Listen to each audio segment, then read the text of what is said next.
आज हम Shrimad Bhagavatam first canto का नेक्स्ट जो पढ़ने वाले हैं इंट्रोडक्शन, क्योंकि हमने प्रीफेस एंड फॉरवर्ड पढ़ लिया था। इंट्रोडक्शन से हम लोग स्टार्ट करने वाले हैं, ठीक है। सो हम थोड़ा सा यहाँ पे जो है ना 1 या 2 पेजेस जो पढ़ते हैं उसको हम स्टार्ट कर देते हैं। The conception of God and the conception of absolute truth are not on the same level. The Shrimad Bhagavatam hits on the target of absolute truth, जो कि परम सत्य है, उस बात को बताते हैं। The conception of God indicates the controller, whereas the conception of the absolute truth indicates the समम, बोनम और the ultimate source of the energies. तो भगवान मतलब जो है कंट्रोलर, जो कंट्रोल करते हैं दुनिया को, और एब्सोल्यूट ट्रूथ होता है जिससे सब कुछ निकला है, जो अल्टीमेट सोर्स ऑफ एनर्जीज है। There is no difference of opinion about the personal feature of God as the controller, because a controller cannot be impersonal.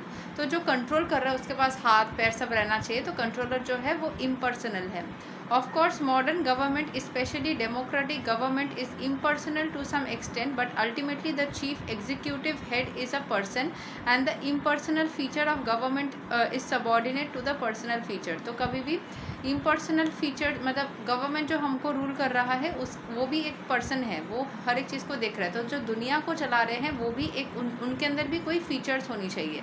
ये एक लॉजिकली एक्सप्लेनेशन दिया गया है कि उनके अंदर कोई इम्पर्सनल फीचर नहीं हो सकता, उनके अंदर भी एक पर्सनल फीचर होना चाहिए जो हर एक चीज़ को देख रेख कर रहे हो, और जो इम्पर्सनल फीचर है वो उससे सबॉर्डिनेट है, मतलब जो अपने आप कोई रूल्स रेगुलेशंस है जिसके कोई आकार नहीं है, वो उसके नीचे उसके सबॉर्डिनेट है। So without a doubt, whenever we refer to control over others, we must admit the existence of a personal feature. जब भी किसी को कंट्रोल करना है तो एक पर्सनल फीचर की ज़रूरत है, जिसमें हम भगवान को जो एक पर्सनल जो हिंदुइज्म में एक पर्सनल रूप देते हैं उसको एक्सप्लेन किया जा रहा है। Because there are different controllers for different managerial positions, there may be many some small gods. According to the Bhagavad Gita, any controller who has some specific extraordinary power is called vibhuti mat sattva, और controller empowered by the god। जो भी controller जिसके अंदर थोड़ी सी power है, जो थोड़ी extraordinary है, ऐसे मान लो कि किसी ने हमें दुख दिया और हमने उसके लिए थोड़ा नेगेटिविटी फील किया और साथ ही साथ उस इंसान के साथ तुरंत बुरा होने लग गया, सो इंस्टेंट इफेक्ट। तो this is little powerful, right. So this is भगवान की एनर्जी से अगर वो एम्पावर्ड है तभी ये हो पाएगा, सो ब्लेस्ड है तभी ये हो पाएगा।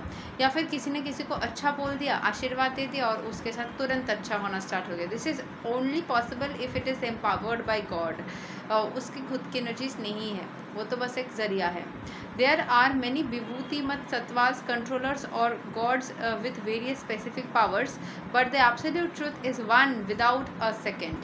तो एक ही परम सत्य है और उससे छोटी छोटी बहुत सारी एनर्जीज निकली हुई है। This Srimad Bhagavatam designates the absolute truth or the summum bonum as the Param Satyam. The author of the Srimad Bhagavatam, Srila Vyasadeva, first offers his respectful obeisances unto the Param Satyam, absolute truth, and because the Param Satyam is the ultimate source of all energies, the Param Satyam is the supreme person. The gods or the controllers are undoubtedly persons, but the Param Satyam from whom the gods derive powers or of control is the supreme person. तो जो अलग अलग जो भगवान हैं, अलग अलग जो शक्तियाँ हैं, वो परम सत्यम से ही अपनी शक्ति को डिराइव करते हैं। द संस्कृत वत ईश्वरा और controller conveys the import of God, but the supreme person is called the परमेश्वरा और द सुप्रीम ईश्वरा। जो छोटे छोटे जो भगवान होते हैं वो मतलब भगवान के ही एनर्जीज से बने हुए हैं, बट जो सुप्रीम एनर्जी है वो परम ईश्वर है, सुप्रीम ईश्वर है, सबसे बड़ा उसके अंदर एनर्जीज रहती है।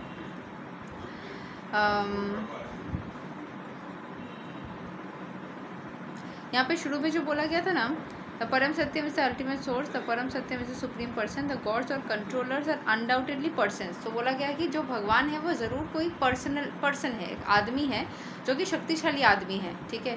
लेकिन जो परम सत्य है वो एक सोर्स है जिससे कि भगवान छोटे छोटे जो गॉड्स है वो अपने पावर को डिराइव करते हैं, ठीक है।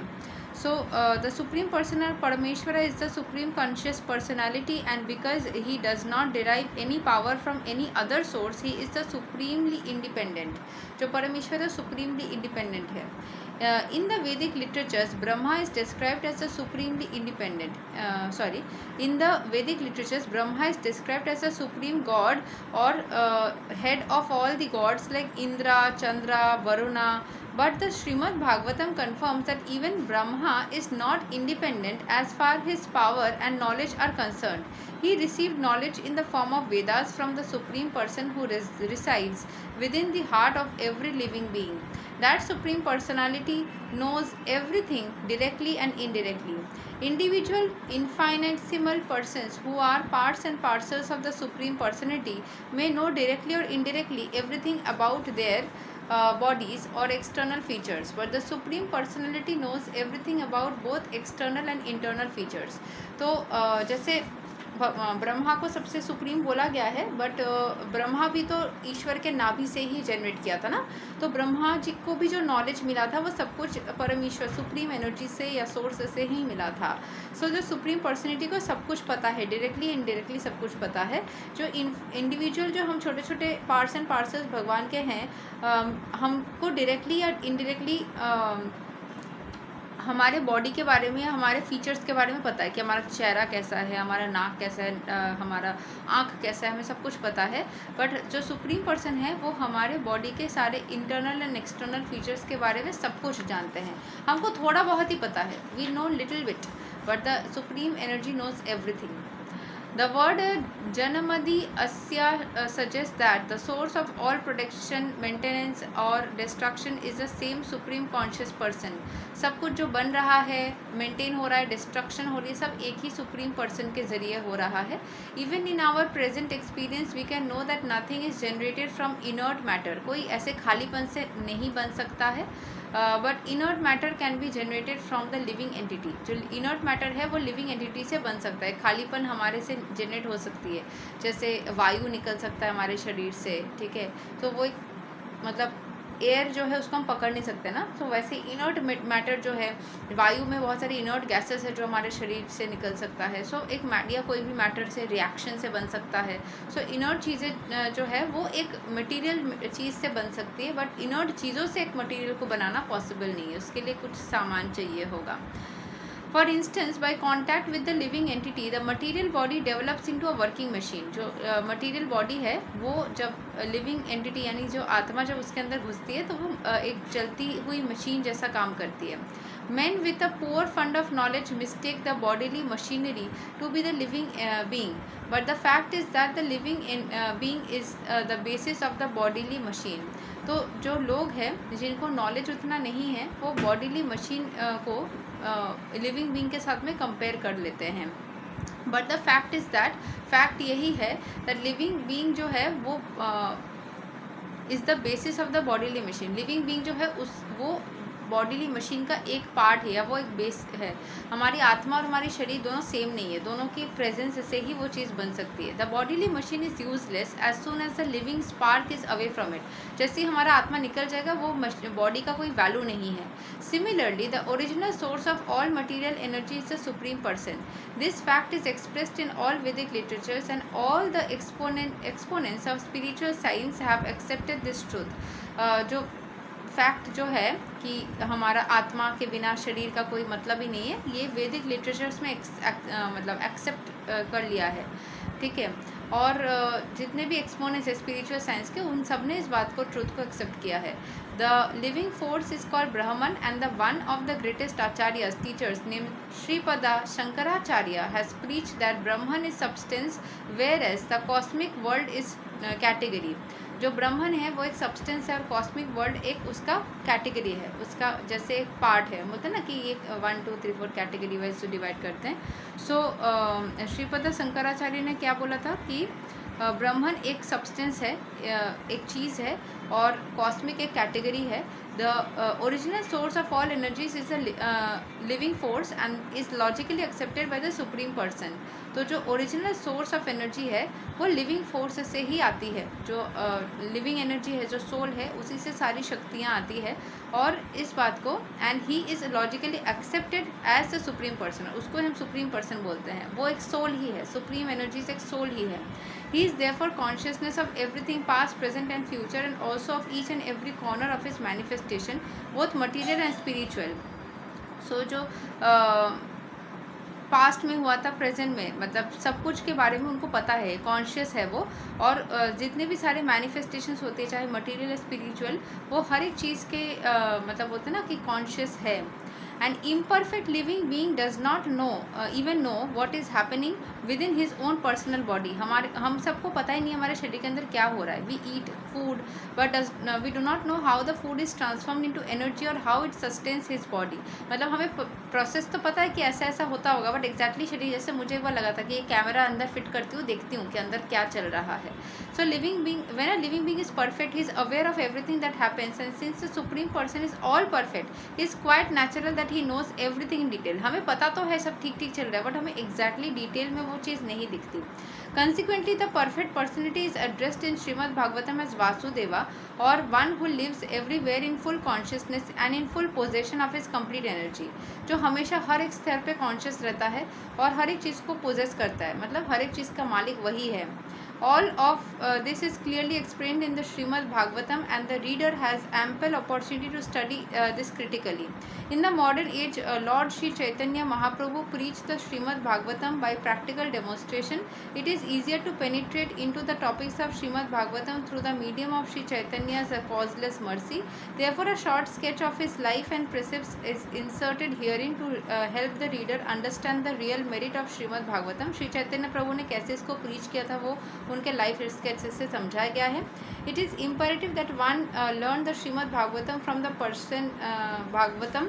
The person Bhagavatam is one whose very life is Shrimad Bhagavatam in practice. मतलब एक भागवतम वाला आदमी वही है जो श्रीमद् भागवतम को पढ़ के अपने लाइफ में उसको उतारता है। Since Shri Chaitanya Mahaprabhu is absolute personality of God है, वो भगवान के ही अवतार है। इज बोथ भगवान एंड भागवतम इन पर्सन, मतलब वो भागवतम को खुद अपने जीवन में उतारते हैं। Therefore his process is approaching his process of approaching Shrimad Bhagavatam is practical for all people in the world. वो उन्होंने जैसे भागवतम को प्रीच किया, अपने लाइफ में रखा, वो हम सबके लिए प्रैक्टिकल है।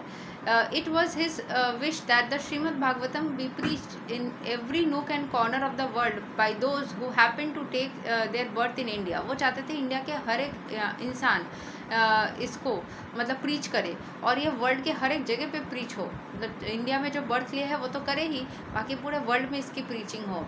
The Shrimad Bhagavatam is a science of Krishna, the absolute personality of Godhead, of whom we are preliminary information from the text. We have preliminary information from the text of the Bhagavad Gita. हमें भगवद गीता की यहाँ पे कुछ कुछ चीज़ें पता लगती है, और मतलब मेनली श्री चैतन्य चाहते थे कि इंडिया में बर्थ लेने वाले लोग इस भागवतम को पूरे दुनिया में लेकर के जाए। Sri Chaitanya Mahaprabhu has said that anyone, regardless of what he is, who is well versed in the science of Krishna, Srimad Bhagavatam and Bhagavad Gita, can become an authorized preacher or preceptor in the science of Krishna. जिसने अच्छे तरीके से Shrimad Bhagavatam and Bhagavad Gita को पढ़ा है और अपने जीवन में उतारा है, वो एक अच्छी मतलब कृष्ण के फिलोसॉफी या साइंस या टेक्निक्स को अच्छे तरीके से अपने लाइफ में आगे लेकर के चल सकता है। वो ऑथोराइज्ड भी बन सकता है जिसने अच्छे तरीके से श्रीमद् भागवतम को पढ़ा है, या फिर मतलब भगवद गीता को पढ़ा है, जो कि कृष्ण का साइंस है, कृष्ण का फिलोसॉफी है, वो एक सही तरीके से प्रीचर भी बन सकता है। बट उसको सही से इन दोनों बुक्स को पढ़ के अपने लाइफ में उतारना स्टार्ट करना पड़ेगा, तभी वो कृष्ण के साइंस का एक हिस्सा बन पाएगा या कृष्ण के फिलोसॉफी का एक हिस्सा बन पाएगा। It is need of the science of Krishna in human society, मतलब कृष्णा का जो फिलोसॉफी और उनकी जो साइंस है वो बहुत ज़्यादा ज़रूरी है आजकल के ह्यूमन सोसाइटी में, for the good of all suffering humanity in the world. And we simply request the leaders of all the nations to pick up the science of Krishna for their own good, for the good of society and for the good of the world's people. तो यहाँ पे बोला जा रहा है कि यही कृष्ण के जो ये दो बुक्स है या जो दो फिलोसॉफिकल अप्रोच है या साइंस है, उन सबको मतलब दुनिया के जो बड़े लीडर्स हैं उनको अपनाना चाहिए, लोगों के लिए, सोसाइटी के लिए एंड अपने अच्छे के लिए। सो आज यही तक हम पढ़ेंगे। शॉर्ट स्केच जो है श्रीमद् भागवतम के लॉर्ड चैतन्य जी के लाइफ के और टीचिंग्स के, उसको हम कल से थोड़ा थोड़ा करके 2-2, 3-3 पैराग्राफ करके स्टार्ट करेंगे। Thank you so much. Hare Krishna, Radhe Radhe, जय श्री राम।